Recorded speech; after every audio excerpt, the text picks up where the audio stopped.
S, வீடு, schools, hotels, store room இங்கெல்லாம் partition wall கட்டணும்னாலும் இப்போ பில்டிங் போனஸோட first choice Renocon Rapid Wall Panels.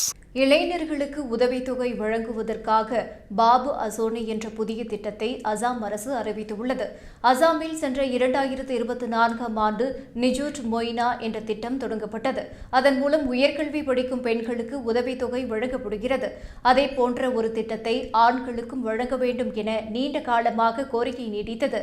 அதை நிறைவேற்றும் நோக்கில் பாபு அசோனி என்ற புதிய திட்டத்தை அசாம் அரசு அறிவித்துள்ளது. அதன்படி ஆண்டு வருமானம் 4 லட்சத்திற்கு குறைவாக இருக்கும் குடும்பங்களைச் சேர்ந்த முதுநிலை பட்டப்படிப்பு படிக்கும் இளைஞர்களுக்கு மாதம் 2000 ரூபாய் உதவித்தொகை வழங்கப்படும். இளநிலை பட்டப்படிப்பு படிக்கும் இளைஞர்களுக்கு மாதம் 1000 ரூபாய் உதவித்தொகை வழங்கப்படும். வரும் பிப்ரவரி முதல் இந்த திட்டம் அமலுக்கு வரும் என அசாம் முதல்வர் ஹிமந்த பிஸ்வ சர்மா அறிவித்துள்ளார். மேலும் அசாமில் அறுவடை திருநாளானது பிஹு என்ற பெயரில் கொண்டாடப்படுகிறது. அதற்காக ஒருண்டோய் என்ற திட்டத்தின் மூலம் சுமார் 37 லட்சம் பெண்களுக்கு 8000 ரூபாய் வழங்கப்படும் எனவும் அசாம் முதல்வர் அறிவித்துள்ளார். தமிழகத்தைப் போலவே அசாமிலும் இந்த ஆண்டு சட்டமன்ற தேர்தல் நடக்கும் நிலையில் அம்மாநில அரசின் அறிவிப்பு கவனம் பெற்றுள்ளது.